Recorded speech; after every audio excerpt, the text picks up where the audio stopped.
साथियों नमस्कार। पढ़ाई तो और द्वार 2.0 विभिन्न स्तरों पर हस्त पुस्तिका प्रोजेक्ट का निर्माण हेतु कुछ सुझाव यहाँ पर दिए गए हैं।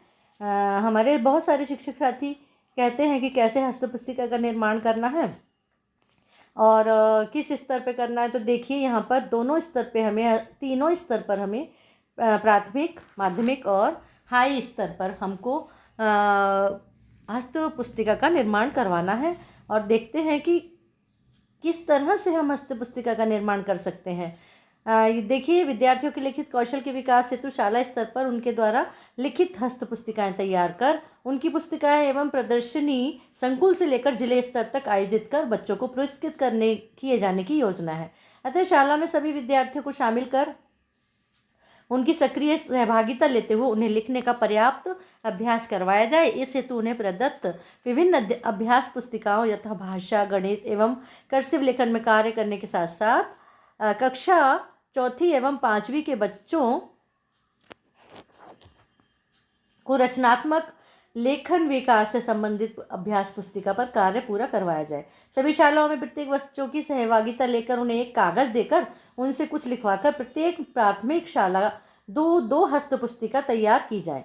यानी कि प्राथमिक शाला पर दो हस्त पुस्तिकाएं तैयार होंगी। एक हस्त पुस्तिका कक्षा 1 से 3 के बच्चों द्वारा एवं दूसरी हस्त पुस्तिका कक्षा 4 एवं 5 के बच्चों के माध्यम से तैयार कर स्टेपल कर, ध्यान रखिए, स्टेपल कर एक पुस्तक के रूप में तैयार की जाए। उसी तरह से उच्च प्राथमिक स्तर पर बच्चों के सृजनात्मक लेखन कौशल विकास की दिशा में विशेष ध्यान देना होगा। प्राथमिक कक्षा के उपलब्ध सृजनात्मक लेखन की सामग्री में दिए गए विभिन्न लेखन गतिविधियों को इस स्तर पर भी अभ्यास कार्य करवाया जाए। जिन स्कूलों में बच्चों के लिए निखार सामग्री मिली है वहाँ निखार की हिंदी एवं अंग्रेजी की अभ्यास पुस्तिकाओं पर भी शिक्षकों की देखरेख में कार्य करवाया जा सकता है। प्रत्येक शाला इस स्तर पर एक हस्त पुस्तिका तैयार करे जिसमें बच्चों द्वारा विभिन्न मुद्दे पर आलेख लिखकर उन्हें स्टेपल कर प्रतियोगिता में शामिल करने भेजा जा सके।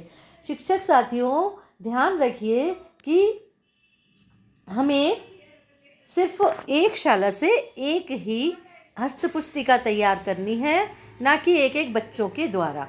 यानी सभी बच्चों से हम कुछ ना कुछ एक्टिविटी करवाकर उनसे हम उसको ले करके स्टेपल करके प्रतियोगिता में शामिल करेंगे। इस बात का अवश्य ध्यान दीजिए। उसी तरह से हाई और हायर सेकेंडरी स्तर पर यह है।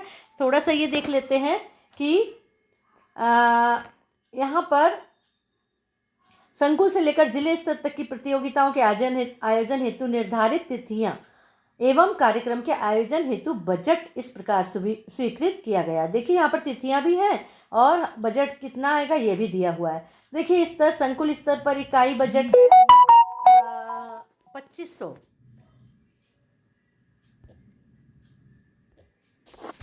संकुल स्तर पर इकाई बजट है हमारा 2500। प्राथमिक की तिथि है 25 सितंबर और उच्च प्राथमिक हेतु 20 दिसंबर।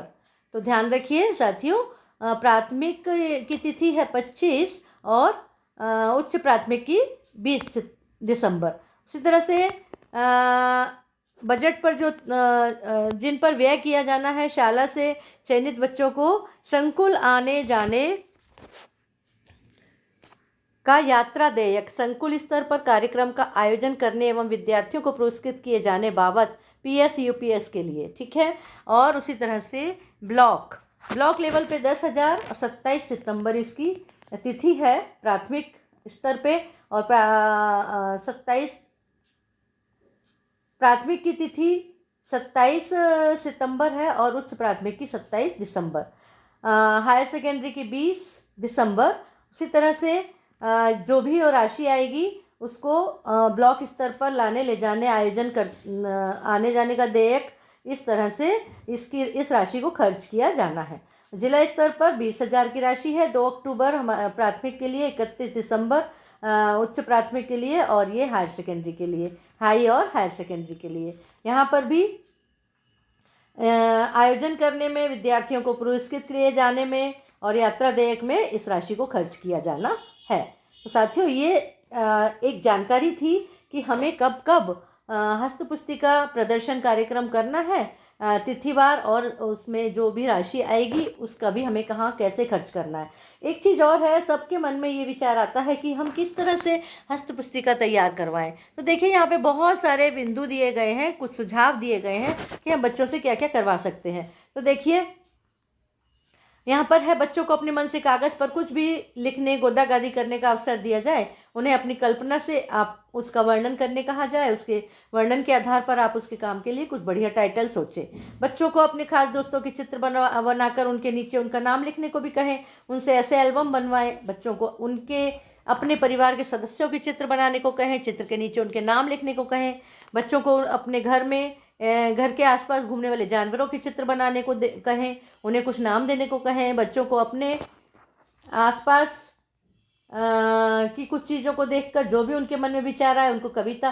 तो साथियों इस तरह से इसमें बहुत सारी जानकारियाँ दी गई हैं और उसके आधार पर आप कुछ भी बच्चे को करने के लिए दे सकते हैं और उनसे करवा करके आप अपने पास लेकर स्टेपल करके एक हस्तपुस्तिका एक शाला के लिए तैयार करनी है। और ये ध्यान रखिए कि प्राथमिक स्तर पर 2 हस्तपुस्तिकाएँ तैयार करनी है, जिसमें एक पहली से तीसरी और दूसरी चौथी और 5वीं के लिए। तो साथियों ये जानकारी आपके सामने थी और आशा करती हूँ कि इससे आपको संशय की स्थिति आपकी ख़त्म हो गई होगी और आप अपने बच्चों के साथ हस्तपुस्तिका पर कार्य करना शुरू कर देंगे। तो धन्यवाद साथियों। यदि आपको ये वीडियो अच्छी लगी तो लाइक शेयर और सब्सक्राइब करना ना भूलें। धन्यवाद।